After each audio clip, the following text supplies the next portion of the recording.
Good day, everyone. Welcome to another episode of the Promised End podcast. This is Zar from Chundari Beats. Okay, sorry. Hi, I'm John from Oh My, It's John. And today, we're gonna talk about our favorite thing, anime! Yep, we're gonna talk about anime, especially those that have been really popular in the Philippines until the birth of AXN, because the AXN era and the advent of Hero channel and cable greatly expanded the reach of anime. So we're just gonna talk about those anime that showed in local channels like GMA, ABS-CBN, TV5, RPN9, SBN21, ano yun sa 13? IBC. Yeah, IBC 13 and the likes. Studio 23 actually aired Samurai X, the first Samurai X, and we're gonna talk about that, bros. Let's do this. Also includes CityNet 27. That's really oh my god, CityNet 27. I don't even know if that's a legal channel or we're just getting like signals for the channel here in the Philippines. I think CityNet 27 it turned into QTV. Ah, It's this offshoot of GMA 7. Is it that like Zoe TV? Is it Zoe TV 11?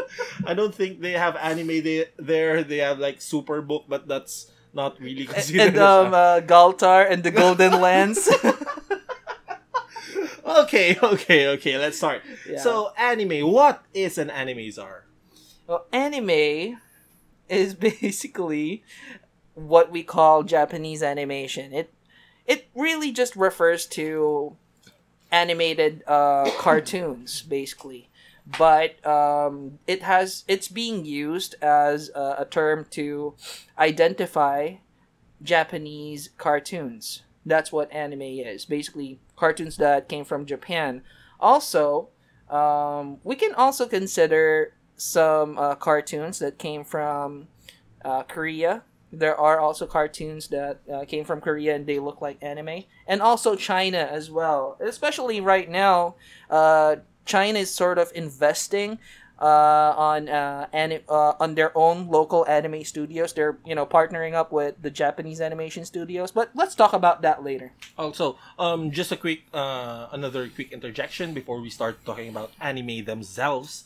There are some Chinese manhwa that are really good, guys. I seriously want you guys, even though you're reading about scans, if you can just support creators, but start reading different kinds of manga. In manga, the comic version of anime, before anime or before a series turns into an anime, it must be a successful manga or manhwa.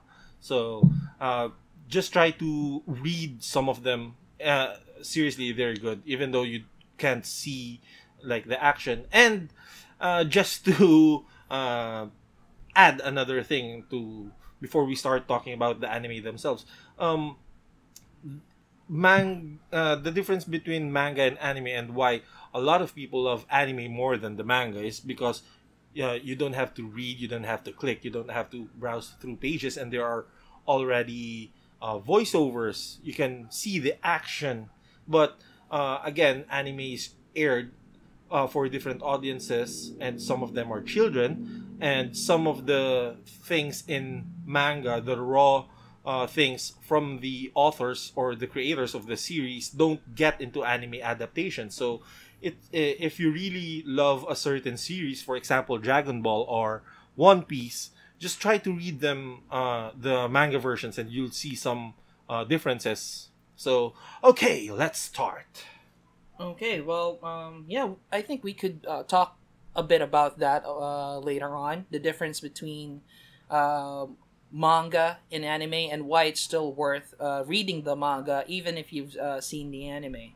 But primarily, what we would like to talk about today are the anime shows that aired in the Philippines locally, anime that we enjoyed as kids, even as young adults. And I think we should start with one of the classics. The godfather of them all, according to GMA. Yes, let's start with one of the classics. I think we can consider Voltus 5 as one of those anime that really stands at the top of the classics here in the Philippines. Voltus 5 is basically a story about... it's a giant robot anime. And it's a story about humans fighting an alien race that is sort of invading the planet. Okay, and these humans are actually, I think, 3 of them? Or is it all of them? Or like family? I believe only 3 of them. Yeah. The main guy, what's the main guy's name? Steve, I believe. Steve, Lil Jon, and Big Bert. Hey, Bert. And Big Bert. I think those 3 are brothers. Yeah, and basically we have 5 main characters. The leader of the team, Steve. Then we have his brothers, Big Bert. He's basically a big guy. And Lil Jon. Lil Jon is basically the kid in the team. We also have Jamie. She's the token girl of the team because every super robot anime back in the day had to have, a girl in it for some reason. And, but that's awesome. Uh-huh. That's an awesome thing to have, okay? We can't have enough of them. Now, also, we have that other guy. There's always this cool guy. I can't remember his name. I can't remember his name either. He's that guy, that cowboy guy who's really good with whips. Yes. Yeah, and he has like parted hair. Yeah. Yeah, that guy. Guys, can you help us out here? Put his name on the comments. We don't want to search for it, even though we can right now. We don't want to search for it, and we just want to have a conversation with you. So put his name on the comments. So we it shocks our memory back. Yeah. Basically, we have a team of 5 people who pilot. Each of them pilot a vehicle.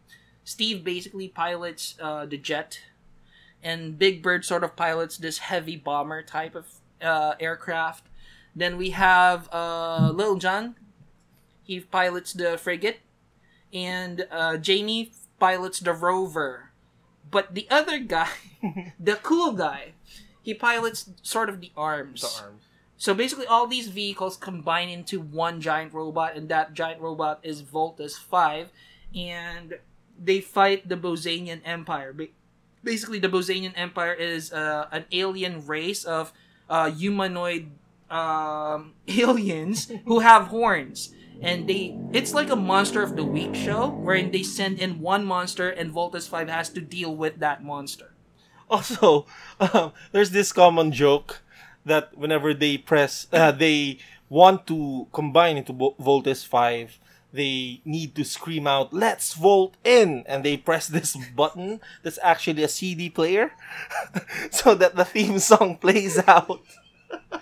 Yeah, this anime recycled the combined animation. So basically, when the Voltus 5 vehicles combine into the giant robot Voltus 5, they just use the same animation over and over. It's this guy, the guys yelling, "Let's volt in," and then they all simultaneously press The sort CD of the player.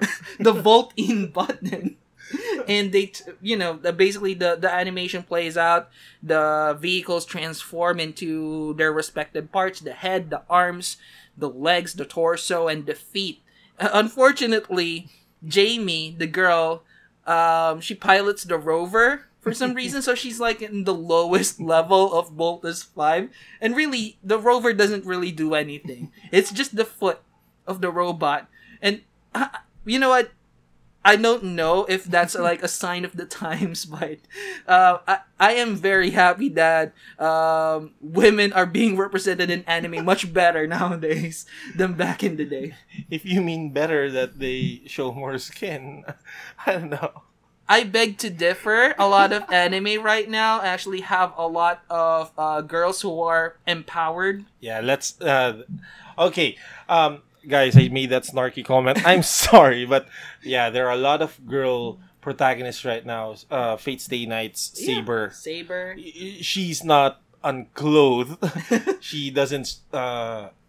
Not, what they call it, show skin as much, but she kicks fucking ass. Yeah, she is a very strong personality. Basically, even if, sorry for being sidetracked here, but just to talk about Saber from Fate Stay Night, she's a very strong character, and she's beautiful to look at. But that's not the draw of the character. You get drawn into her because she's very strong, and she's very forward with her intentions. She doesn't fuck around, so to speak. Also, okay, so Voltes 5 is the first anime, I think, if I remember correctly, shown here in the Philippines. Again, it's anime, not cartoons. There are a lot of other cartoons such as Saber Rider and the Star Sheriffs. There's Thundercats, He-Man. Thundercats, right? Yeah. Well, Saber Rider and the Star Sheriffs, that was bastardized. It was actually an anime. It was an anime, but it was Harmony Gold got their hands on it, and just like how Macross turned into Robotech, they kind of turned Saber Rider. I forgot what the title of the anime was, but they turned it into Saber Rider and the Star Sheriffs. Comment, guys, if you know. And also, funny thing, the main character of that anime, Saber Rider and the Star Sheriffs, the main character is supposed to be the Japanese guy who drives the car, but somehow in the editing magic of Harmony Gold, they were able to turn the British guy who rides the horse into the main character. Yeah. Suddenly he became Saber Rider, and the others are just the Star Sheriffs. Yeah. And even though the one who drives the car is shown the most, yes, for some reason, Saber Rider always saves the day. Precisely, it's the editing magic of the 80s. Yes. Also, there's another anime that got bastardized. G-Force. Oh yeah, this is a scientific team Gatchaman. Is that what it's called? Yes. Yeah? It's another vehicle-oriented team where they look like birds. Yeah, they look like birds. They look like birds. They have bird costumes, and they wear this or rather they pilot some vehicles. They apparently they don't transform, but their vehicles just are overpowered that they didn't need to transform anymore. So that's another anime that got bastardized. Just quick trivia for you guys. Okay, so next, after Voltes 5 was cut off in the Philippines during the martial law era because of according to, if my memory serves me correctly, according to what I've read and according to what I've heard. Yeah, can you see what I did there? I don't want to be accounted for what I'm about to say. So, but there are like the explosions. There are some themes. Like for example, the Bosanian Empire have horns. So like I think they represented devil, and Voltes 5 merging into one suddenly, like the Holy Trinity and stuff. I don't care. I just read about it before, and that's why they didn't want to show it. But suddenly, because of GMA 7, it got aired again. Yeah. In the late 90s era, and that's where the magic happened. But if you want to talk about age, Voltes 5 wasn't actually the oldest mechanized combining robot shown in the Philippines. It was just the first one that aired, but in age, Combattler V was the first one. They even got the V format for the teams. Voltes 5 has a... to finish enemies, Voltes 5 uses the ultra electromagnetic sword. Yes, and they have the ultra electromagnetic top. Voltes 5 has the top, and Combattler V has the ultra electromagnetic spin, and the Combattler Spin. I'm sorry, Combattler Spin and the Combattler Yo-Yo.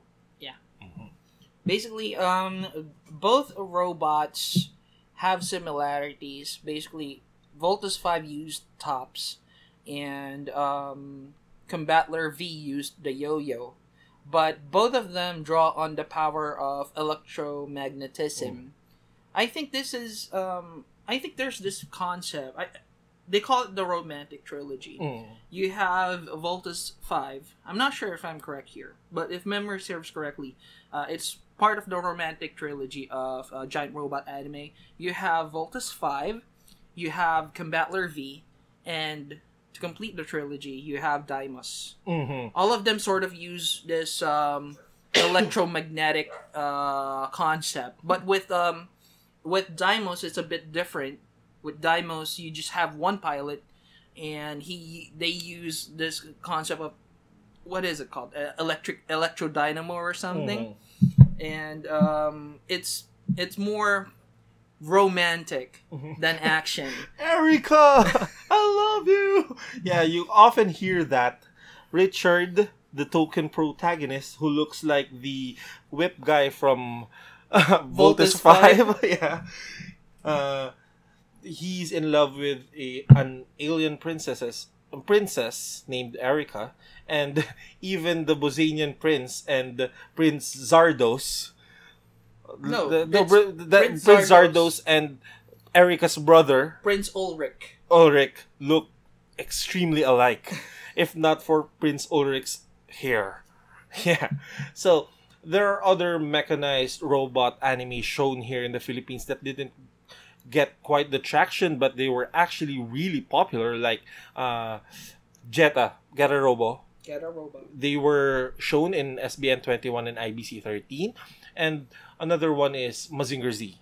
Mazinger Z was supposed to be shown in GMA 7, but I don't know if they lost the right to show it. It was supposed to be a delay, but well, I believe this was shown before, because a lot of our parents talked about Mazinger Z, but during the resurrection of anime, because GMA 7 sort of resurrected anime from the old times back around the late 90s, and they were supposed to show Mazinger Z, but they announced a delay. And the funny thing is, the way they announced it, it's like Mazinger Z got stuck in traffic, because traffic was like it was so rampant back in the day, right? It was like super heavy.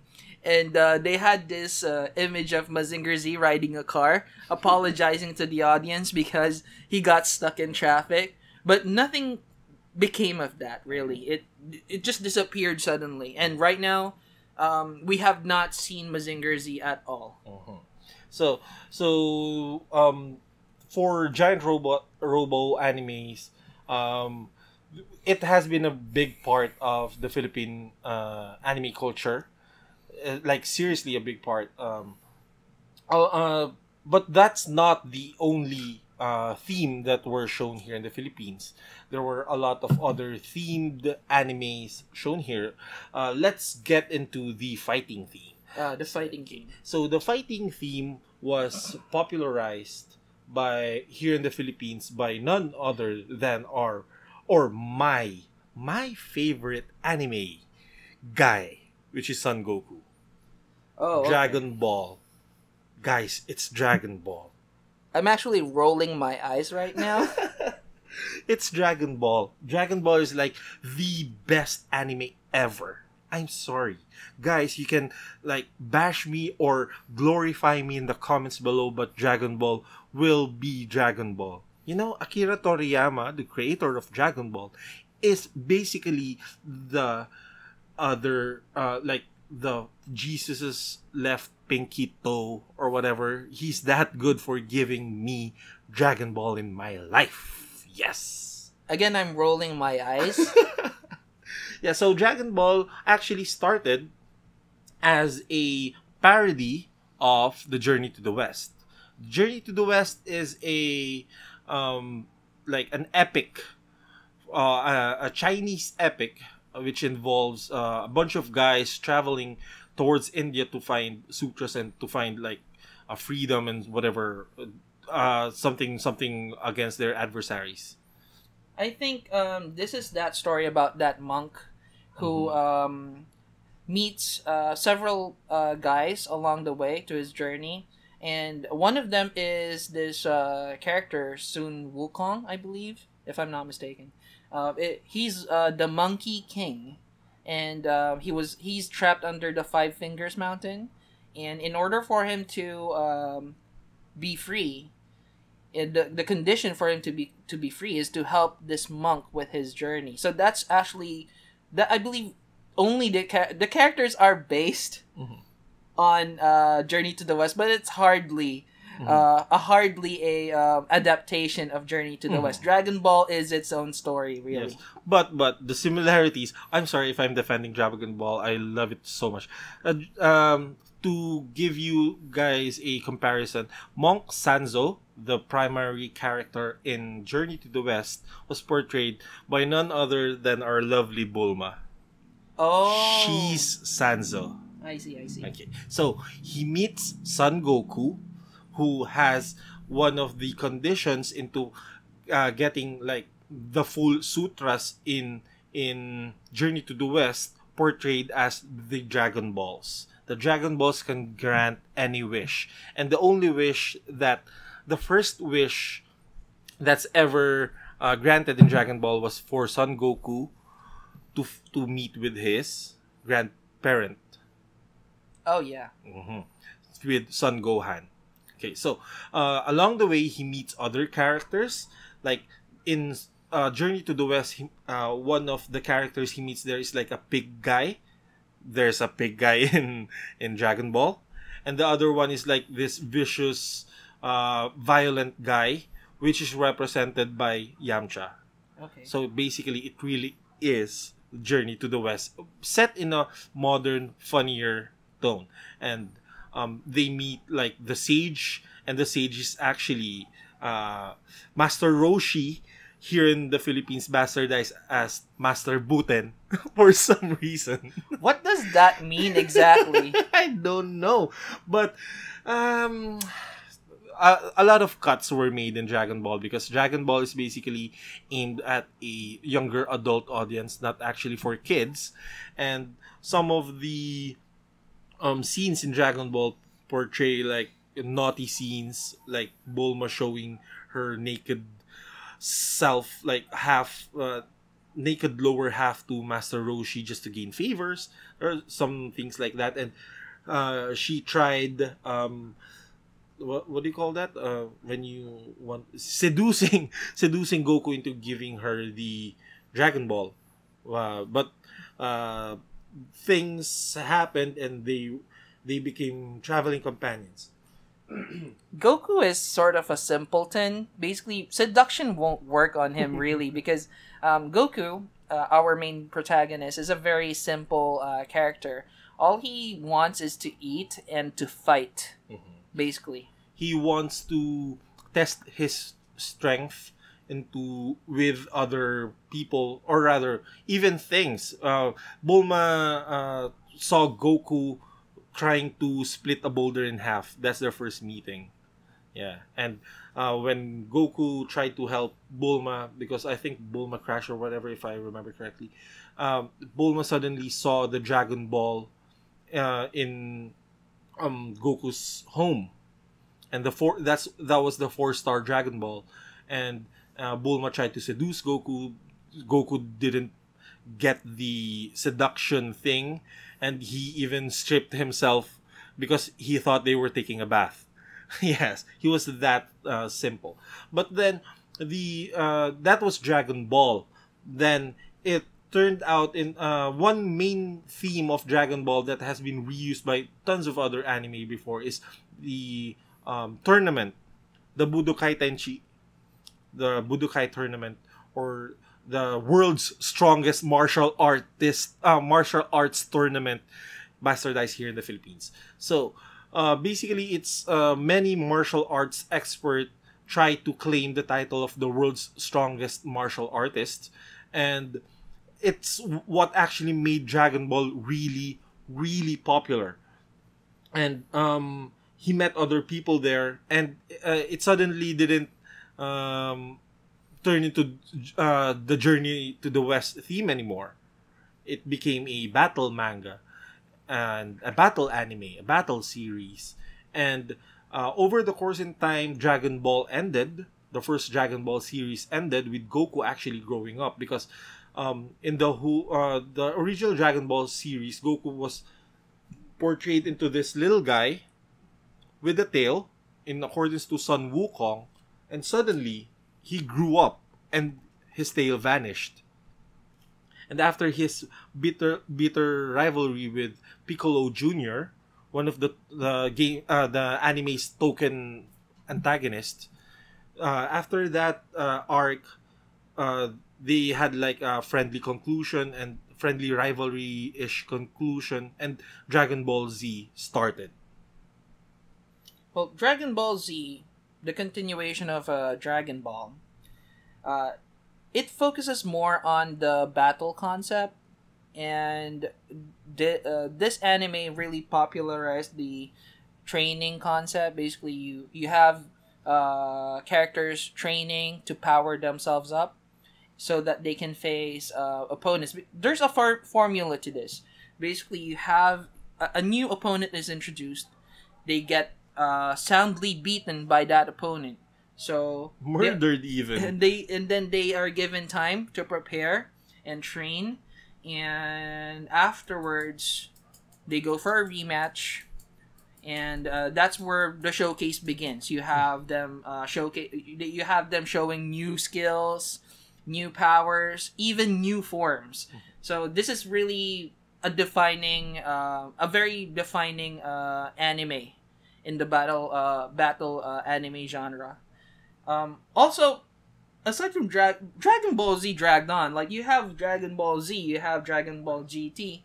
GT is not considered canon anymore. Well, but it exists. It exists, yes. And you also have what's that? The new one. What's it called? Battle of the Gods actually kickstarted the new Dragon Ball series, Dragon Ball Z series, named. I'm a failure of a fan if I don't remember the name of the new series. I'm sorry, guys. Comment below.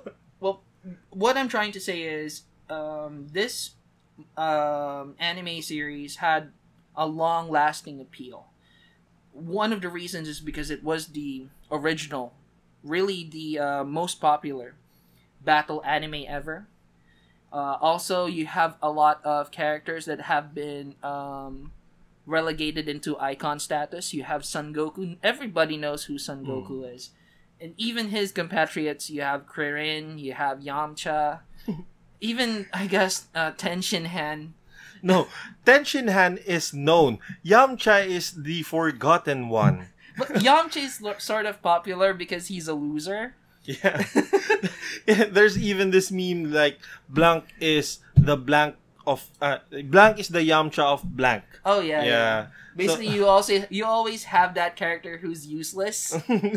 He started out as awesome, but then turns out useless in the end. So there's that. Okay, so Dragon Ball was really popular, but again, it wasn't the first anime ever shown here in the Philippines. There were other animes before that were battle themed, but not fighting themed.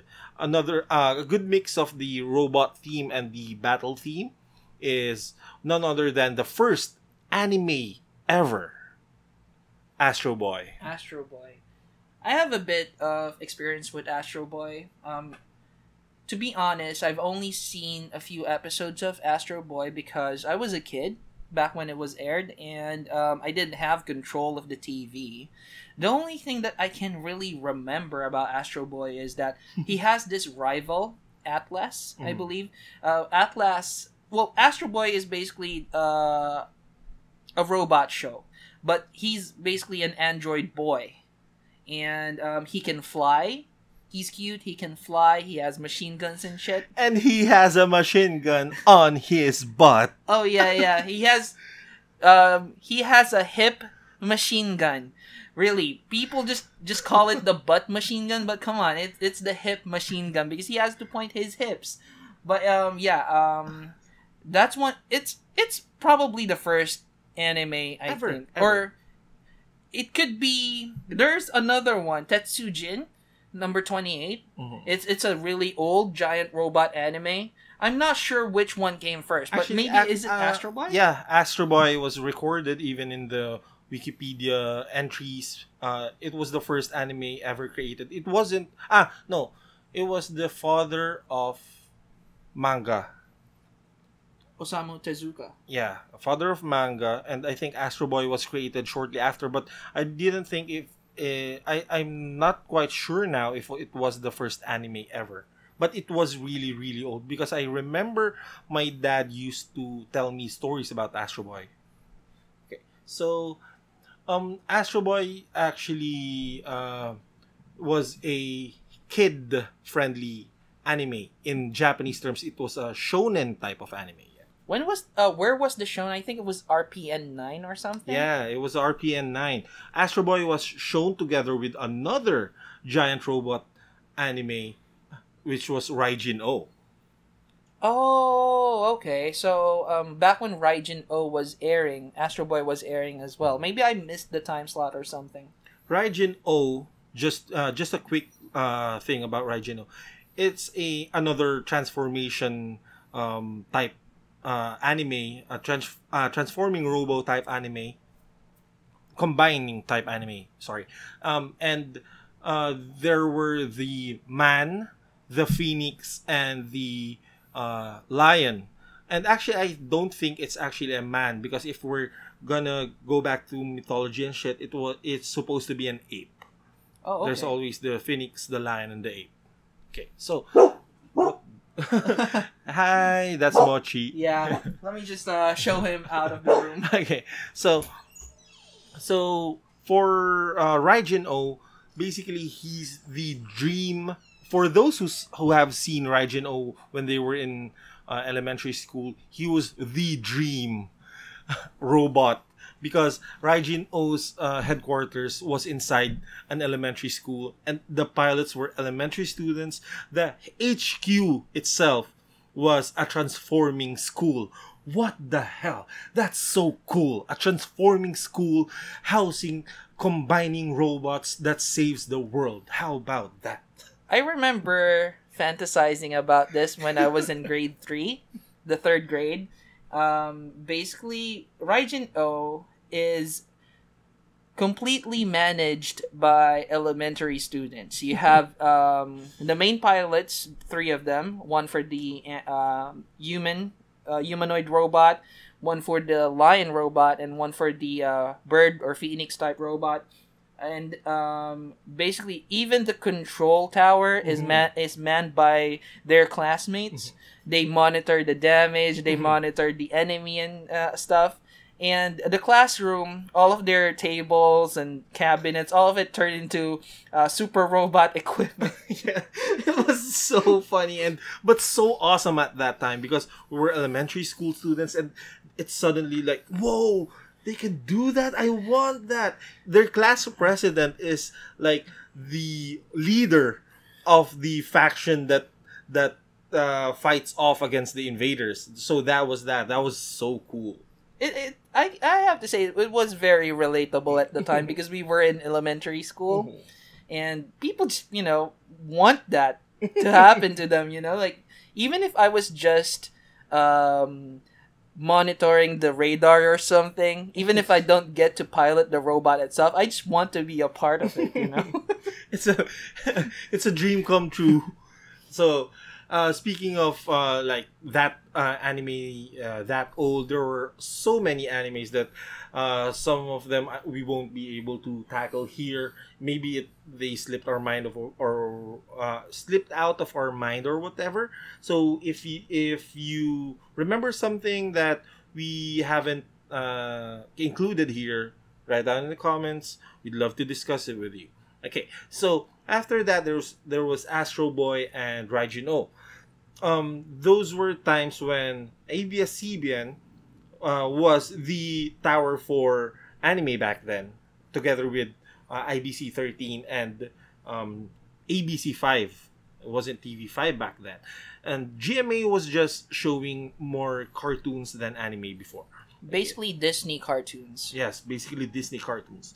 So, ABS-CBN had shown us the first ever uh, clamp anime shown here in the Philippines, which was Magic Knight Ray Earth. Okay, Zar, I know you know more about that than me. Of course, magical girls are like my specialty. What John was talking about, Clamp is basically a group of female mangaka artists. Basically, they create manga together. They are sort of notorious because a lot of popular manga that are aimed at girls, they were actually behind it, like Cardcaptor Sakura. You have Magic Knight Rayart. You have Chobits. You have a lot of stuff coming from these guys. And back in maybe around 1996 or something, ABS-CBN aired Magic Knight Rayart, and it's a story about three girls from our world who get transported into a fantasy realm, and they are tasked with the responsibility of protecting it and saving it. Yes, saving it. Basically, they are provided with elemental powers. You have the fire-powered Lucy, you have the water-powered Marina, and also the wind-powered Anemone. Anemone. And they also have robots. It's also a giant robot anime. They have Ray Earth, the titular robot. That's the fire robot, Ray Earth. Then Ceres, the water robot, and also Windom, the wind robot. And it's a fantasy show that tackles basically several concepts like duty over love, also political conspiracies, who is fit to become the ruler of worlds, stuff like that. It's actually, even though it's aimed at girls, I have to say it's aimed at girls. It had a lot of romantic themes. I was in it. actually about to say that it's aimed at girls, but the hooks were for boys, definitely for boys. Yeah, I have a lot of memories with Magic Knight Rayart. I think one of my first anime crushes came from Magic Knight Rayart. There's this character, super hot character, Alcyon, I believe her name was, and she was a villain, and she wore skimpy clothing, and she was super sexy. A lot of the people here are really, really attractive. Just, basic clamp designs are very attractive and appealing. So yeah, that was aired around 1996 or 1995, I'm not sure, and it sort of became popular, I have to say. Around that time, I think they also aired, what was it? I'll get back to it later. It kind of slipped my mind. Okay, so between 1995, which Magic Knight Ray Earth, if I may say so, shocked the sphere of would-be otakus here in the Philippines. Otaku is a manic obsession about something, and it became like a derogatory term for people who like anime in Japan, anime games, whatever. So for would-be anime and manga enthusiasts here in the Philippines, so there was a blank time there, but the blank time is only for the main channels.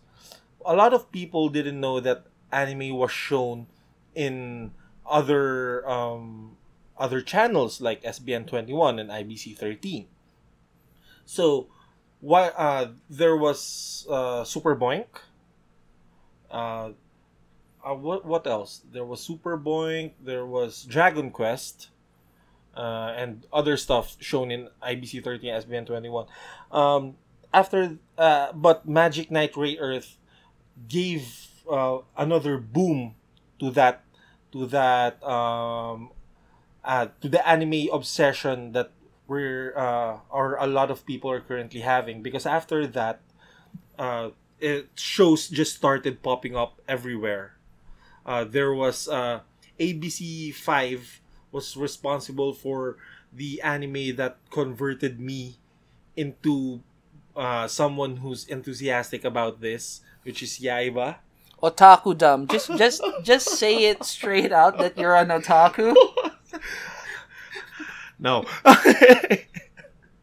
Okay, so there's Yaiba, which is a story about a young swordsman in training who discovers this sword by the wind god, by Fujin, and he's actually made a rivalry between a kendo supposedly a kendo expert from a certain school named Takeshi. And when Yaiba discovered the wind sword,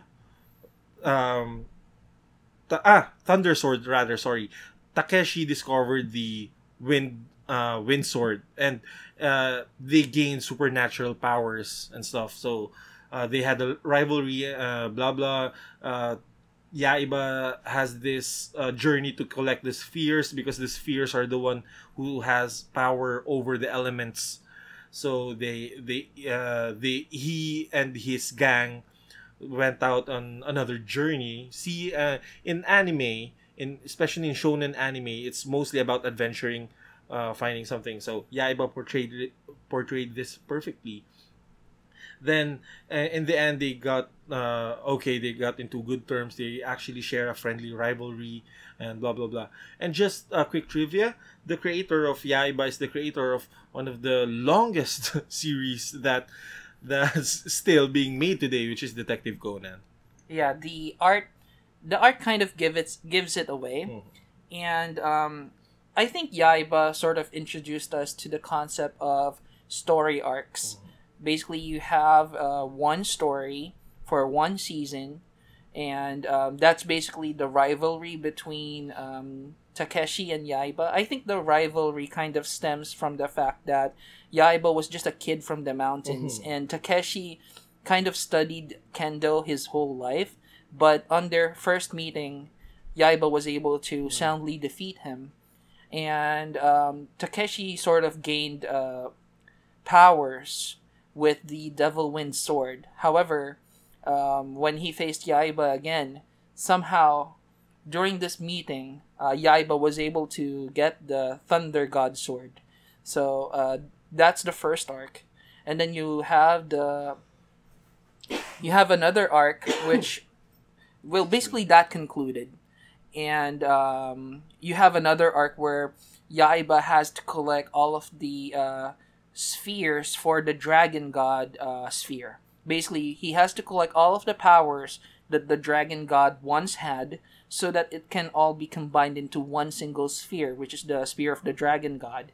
And that kind of leads us, once that concludes, that kind of leads us to the Moon Princess arc, wherein an invading race of moon people sort of attacks Earth, and Yaiba has to join forces with Takeshi in order to defeat the Moon Princess. And I like how Yaiba sort of divides its story into arcs.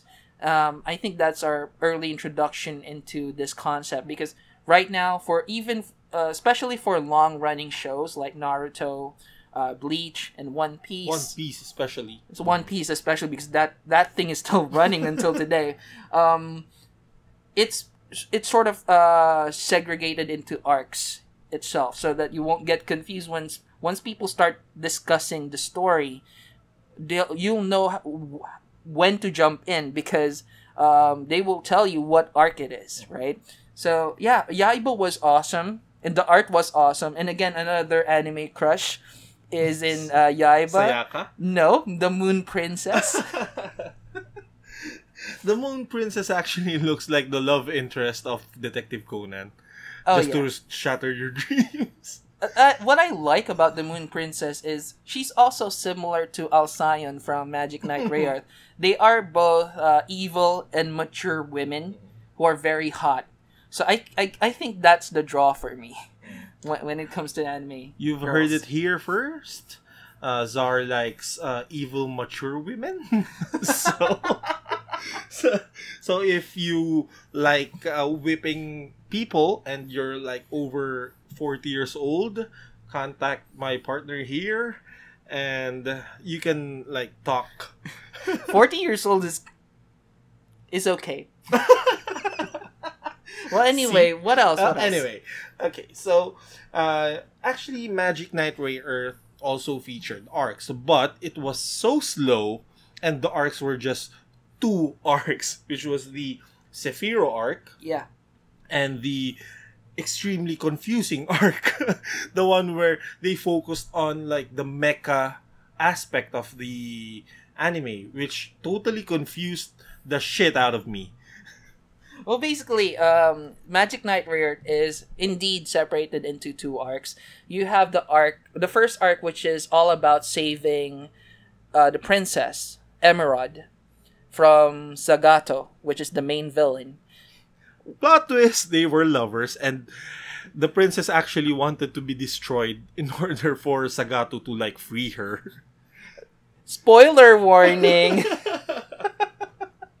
But yeah, that sort of concludes in a bittersweet manner.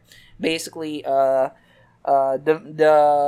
main characters have to after defeating Zagato, we understand the reality of the situation wherein Zagato actually saved the princess from the burden of caring for Sephiroth. And actually, Sephiroth is a dying world already, and it chained Princess to that burden. Even if the princess is still there, Sephiroth will just last longer, but it will still die. It is basically Sephiroth, the land of Sephiroth, or the world of Sephiroth, is magically tied to its ruler. And in order for the world to thrive, the ruler needs to be happy. The ruler needs to desire it. However, the princess Zagato saw the cruelty in that situation, and he sort of rescues the princess in the guise of being a villain. And unfortunately, our main characters learned this too late. And after defeating Zagato, the princess kind of turned on them and revealed the truth and fought against the Magic Knights. Also, after that arc concluded, it became really confusing because we learned that there were other people from other planets who wanted the power of Sephiroth, and actually the main girl, Lucy, here in the Philippines, Hikaru, was beginning to show signs of being the next tragic heroine, and it was actually Sagato's brother Lantis. Yes. Yes. It was quite ironic because again, they're showing signs of the burden that Lucy had to endure in order for like to promote happiness for the whole whatever. Well, basically, this arc deals with the fact that Sephiroth needs to choose a new ruler, and Lucy, our main character, the fire type, The fire type Pokemon. the fire type, she's sort of being called by the crown of Sephiroth. It's sort of hearkening to her, for her to become the ruler. However, people from other worlds step in, and they sort of try to prove themselves to the crown. You have the Empire of Otozam, you have the Kingdom of Zizeta, and also the Kingdom of Karen. These factions enter into Sephiroth and try to establish themselves as the worthy successors to Emerald. And this is actually, for me, this is where it gets interesting. It gets muddled a bit. it gets confusing because you have a lot of characters suddenly a lot of characters gets introduced, and but it's very interesting to watch. I just, I would recommend Magic Knight Rare to anyone. It aged quite well. I've seen it recently and it still looks good. That's the thing. It was shown when we were like grade 3, Yes. grade 2, grade 1, and kinder. And what the hell, man? You don't show those themes to kindergarteners. It gets confusing. So that's the thing. But if you rewatch it right now, you'd get like, oh, so that's why. The political machinations sort of flew over our heads because we were sort of young. But thankfully, though, ABS-CBN kind of replayed this several times over the years, and we were able to further understand the story. Okay. So after that, after Yaiba showed his brave swordsman self to the Philippine crowd, again, the anime, what do you call this, boom happened, and GMA actually pitched in and started with, quick, what's the first anime that GMA aired? First anime, isn't it Ranma? No. It was Gundam Wing. Oh yeah. Gundam Wing. Oh my Yes, god. it was Gundam Wing. That's if I remember correctly, that was the first anime that GMA7 aired. It was in a 4:30 time slot, so I needed to get home early after school. I didn't play anymore in the fields together with my friends and just watch Gundam Wing. Just to further explain, here's the Gundam otaku right here beside me, because I still think that Gundam Wing has too many things on it that I don't like. Well, first off, we are heavily relying on our memories here. So, dear listeners, if you have any corrections or anything to add, don't hesitate to mention it in the comment section. Also, Now, if you have like cough syrup, just mail it to me. I keep coughing. he's sort of not feeling well right. I'm in remission. I just had a sick week, and I'm actually pretty good right now. Don't worry. Okay, well, talking about Gundam Wing it's a special anime. It's the first Gundam anime that I ever saw. Gundam is basically a super robot or a robot anime franchise from Japan. It's a long-running anime franchise from Japan, spanning several decades, starting from the 70s, I believe. And the first one that we saw here was Gundam Wing, and it's about this group of 5 boys. Each of them granted a special robot in order to fulfill a mission in Earth. Basically, they are launched from space, and I believe I believe the mission is called Project Meteor. They're launched from space towards Earth, and they land in different areas in Earth, and they have this mission to topple the government. Just to interject a bit, 2 of them didn't actually were not granted their Gundams. One is Troa Barton, which was not his true name, and one is Hiro Yui, which was not his true name. Wasn't Hiro actually was granted his Gundam, if I'm not mistaken. He landed in Earth. He's one of the. I think that what you're saying is I think one of them was already in Earth. I believe this was Quatre. But Hiro sort of landed with the Gundam. His first meeting with Zex was in midair. With the aerial battle and shit. Yes, basically, he lands. As he enters the atmosphere with his robot. One of the main villains in the anime, which is Zex Marquise, possibly one of the coolest anime characters ever. Yeah. He sort of intercepts Hiro, and they do an aerial battle. However, Zex has an inferior robot, but he manages to knock Hiro out of consciousness. And basically that's how the anime starts. It follows the story of these 5 boys, how they interact with each other, how they how they one up each other basically, and it follows a lot of factions. It's a very confusing anime, to be honest, because you have a lot of government factions, military factions vying for power. And there were also like betrayal, trust and betrayal issues between those five boys. Also, there were sensitive topics there, like again government politics, sexuality, even in insanity. One of the programs, the Type Zero program, if you're not in tune with it, you go insane. It's basically an advanced AI assistance program in the Gundam, in the robot, wherein it improves pilot performance, but it sort of drives the pilot paranoid and even insane sometimes, even bloodthirsty. Um, Also, one of the things I liked about Gundam Wing was that it was a very long show.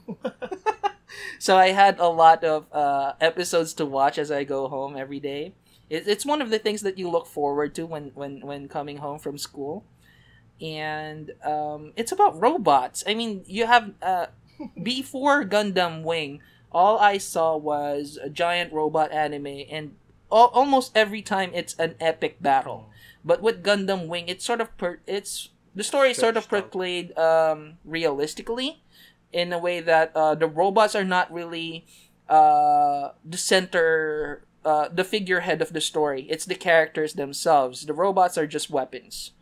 Unlike in Voltus 5, the Voltus 5 itself is sort of a character already in itself. But in Gundam Wing, the Gundams are just disposable robots. Disposable Quatre and his penchant for suicide bombing everyone. No, you're talking about Hero and his penchant for suicide. Bombing every. So we have two suicidal characters with inside the 5-man team.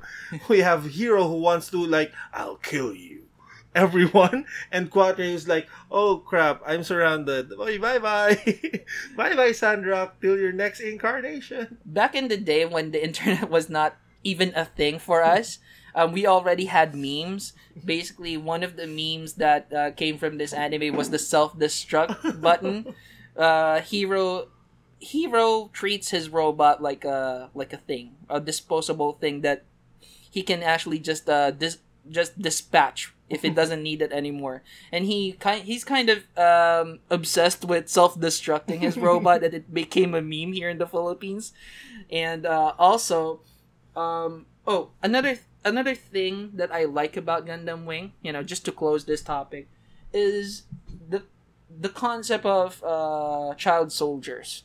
Basically, how they were exploited as young kids, how they were made to fight and kill other people. I think it also touches on the morality of that subject. So it was a very mature show, and as a young kid back in the 90s, some of this flew over my head. I really didn't catch everything, but it was one of those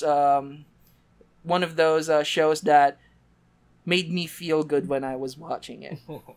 Yeah, so after Gundam aired in, if I believe it's around 1995 and 96 again, so it started to boom.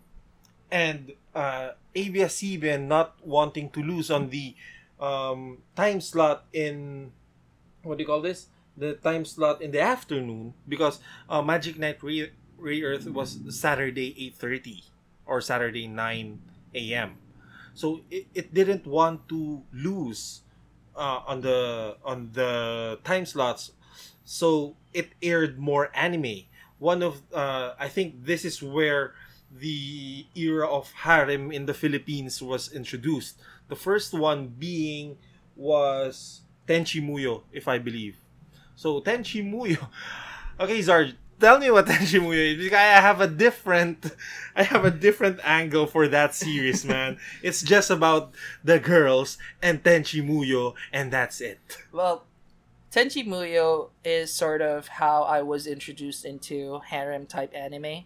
Harem anime is basically the kind of anime where you have this male protagonist who is surrounded by girls who adore him in for whatever reason. And in Tenchi Muyo, this is very apparent because Tenchi, the main guy, is really just a bland character. He's just a high school kid, nothing special about him. However, due to circumstances of his, bloodline, he gets mixed up with girls from outer space, and basically a lot of these girls start landing into his backyard, and for some reason they are attracted to Tenchi because he's a kind person. You in anime you just need to be a kind person to get the girls. To be honest, so basically you have a lot of these girls vying for his attention, and it's actually a very very interesting story. If not for the protagonist being so bland, and it's very special because you have a group of girls who have very distinct Personalities and powers. Yeah, you have Ryoko. She's the space pirate. Her sister, Washu, who is this super genius. Also, you have Ayeka. She's some sort of princess, space princess, and her aide, Sasami. And you also have the space police duo, Mihoshi and who's the airhead? I forgot the airhead. Yeah, I didn't really like that character because she's like an airhead and she gets the crowd in trouble. I think Mihoshi is the airhead. Mm-hmm. Kiyone is Kiyone. the straight one, Mm-hmm. the smart one, and yeah, it's basically a show about how these girls try to integrate themselves into Tenchi's daily Mm-hmm. life, and there are several arcs or a few arcs by the end of the season, by the end of the anime, that tackles the background of these characters, why they are actually there, and it sort of becomes a battle anime at the end. Yeah, it is very interesting and it holds a special place in my heart. But I just hate the main character. Yeah, he's one of the characters, for example, in a movie that doesn't really define the show, and it's annoying that the show is named after him. It's just so fucked up. Anyway, okay, so Tenchi Muyo was shown. Then Gundam actually had a long run, right? But they were running out.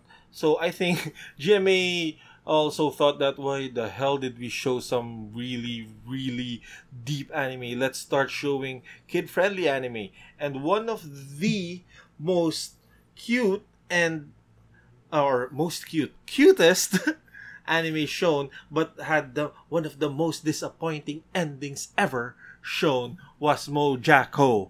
Mojako was the anime that Zarg kept teasing me about because I'm a One Piece fan, and he's kept telling me that the ending will be the same as Mojako, even though it's not.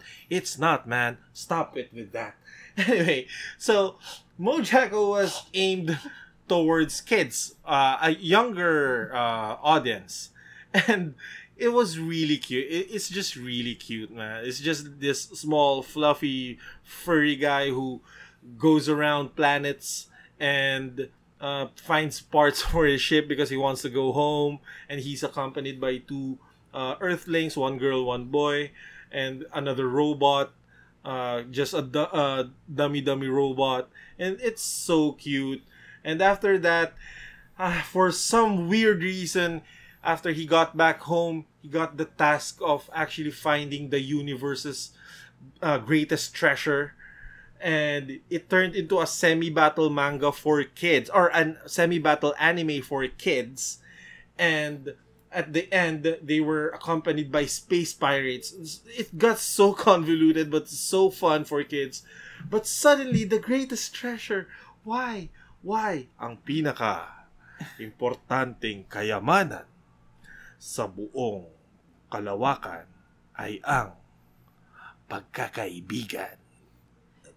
You know that trope where the a group of adventurers kind of go into a journey to seek the greatest treasure, and it turns out that it was actually the journey. It was actually the friendship all along. They're like it's the experiences that you've accumulated along the way, and I I kept teasing John about One Piece because One Piece is this long running shonen manga. I love Shonen. One Piece so much, man. And they're like trying to find, I believe, the One Piece. And the One Piece is sort of like the greatest treasure ever that one of the greatest pirates ever No, hid somewhere. The greatest pirate ever, Goldie Roger, hid on the island of Raftel.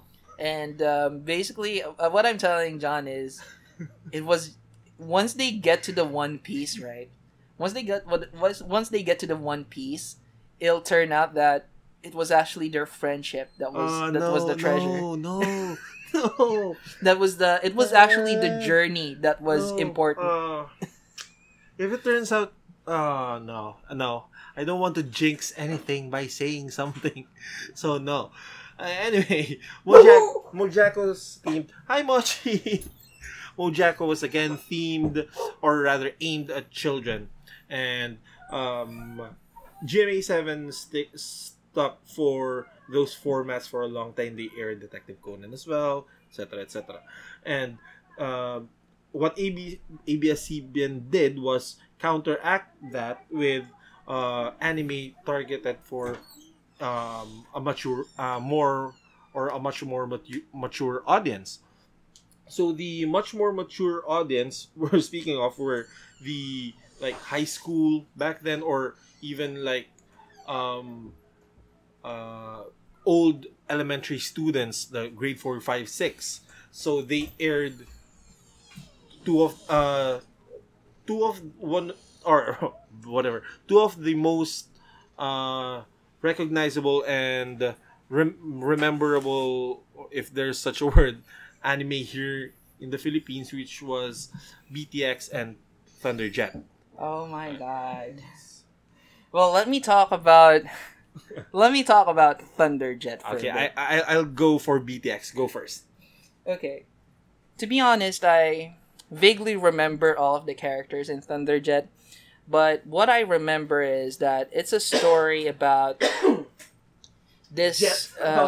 No, it's the story about this foot soldier, right, who rises through the ranks and becomes the ruler of an empire, and it's very epic because it's set in an alternate world where everything is still set in the feudal era, but the technology is like really advanced. So you have a lot of space battles, ship-to-ship battle in space, and the characters still wore samurai armor. They still used swords and stuff.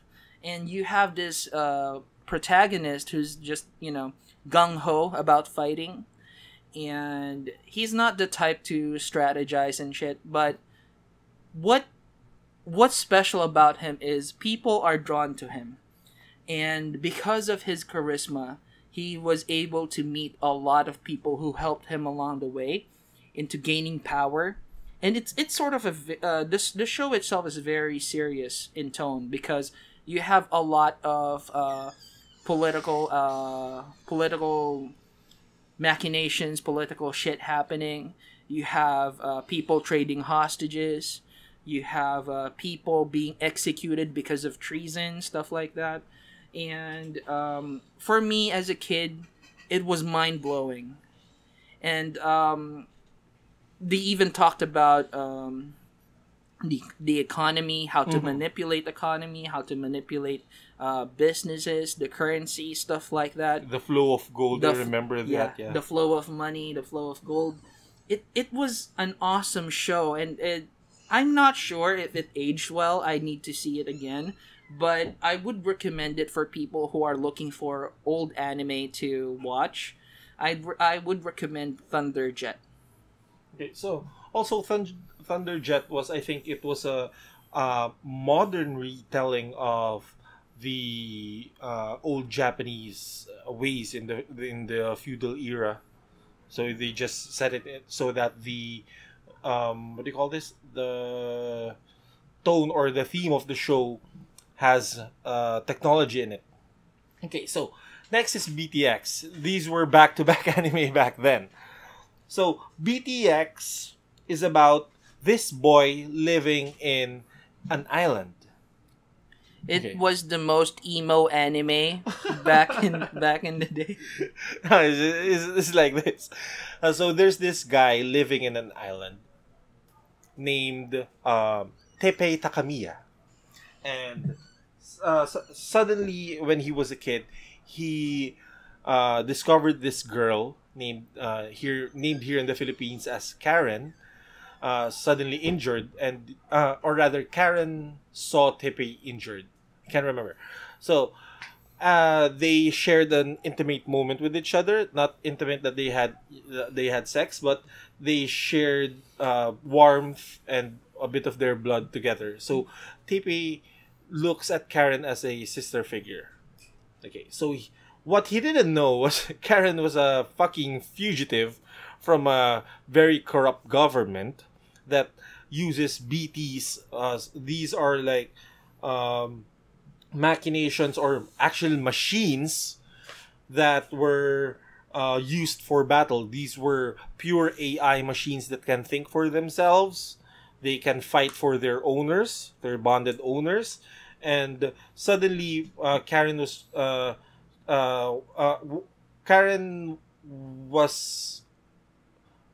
in a pinch when Teppei saw her because the Empire wanted Karen back and the BT that Karen stole. What Teppei didn't know that Karen was one of the four heavenly kings that represent the Empire. There was Karen, there was Ron, there was Dr. Hokuto, and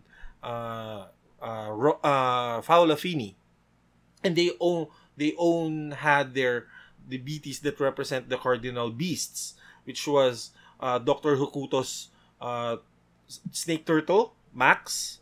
There was Karen's horse, which can be altered into the tiger. There was Ron's dragon Raido, and fucking Faulafini's Jutaime. Guys, it's supposed to be French. The name should be Jetami. I don't know why they called it Jutaime here in the Philippines. What the fuck? Anyway, so Karen's BT was X. It was practically stolen from the Empire. That's why she's being hunted. But for some reason, it escalated into this Tepe's actual brother, I forgot his name, was working with an artificial, or rather a organic BT, which was named Raffaello here in the Philippines. So it escalated, and Raffaello just went berserk out of control. And what Tepe's brother wanted to do was to stop Raffaello's massive growth.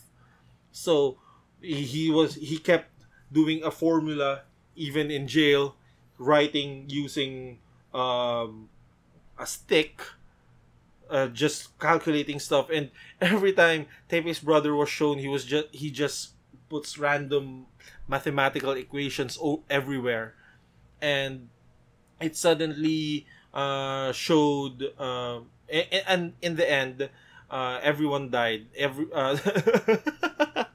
Yeah, the four cardinal beasts were in tune with, were actually like befriended each other. At first they were rivals and very hostile with each other, but they actually befriended each other and stopped Raffaello from devouring the entire earth.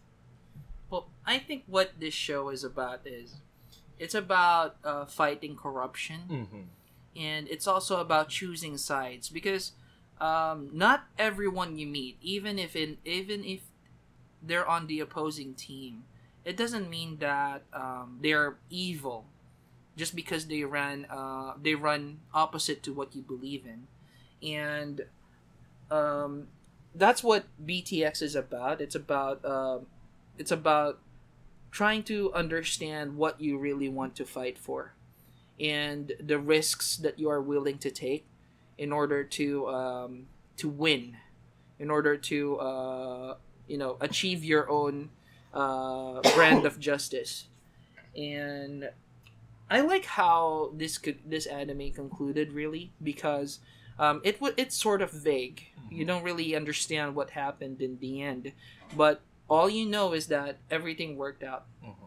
And I think the only survivor was Fao. He became a priest of this church, this orphanage, and he was. It turns out that he was just recounting the events that happened in his diary, and he was telling the kids of how a group of adventurers and one really really brave guy, which was supposed to be Tepe Takamiya, just grasped the light and shone through the corruption.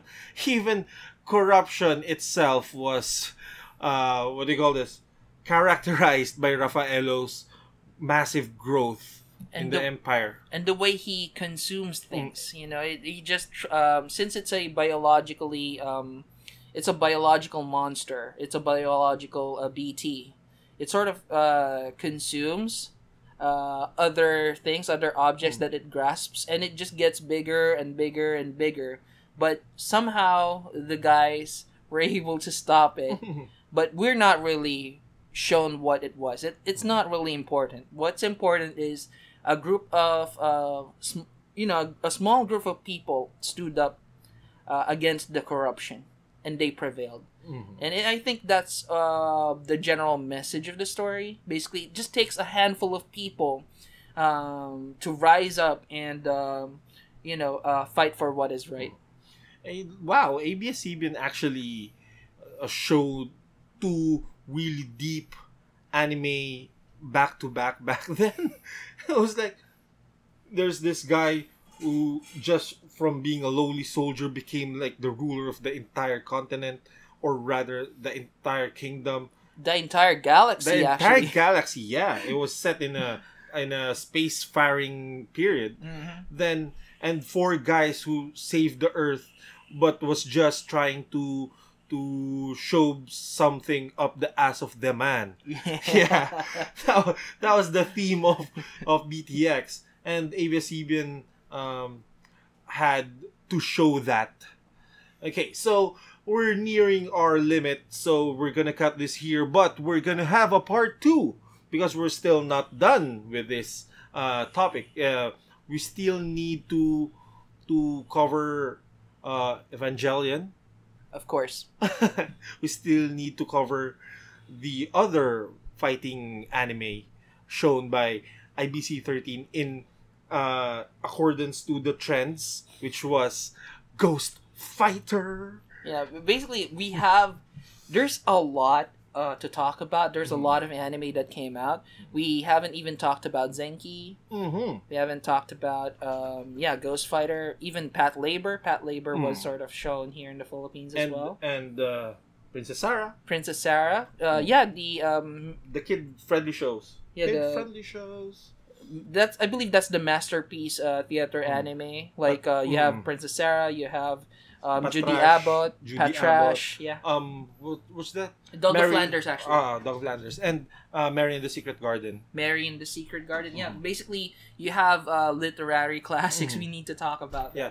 It's gonna be a part 2 that's, you can just, remember, like our page or subscribe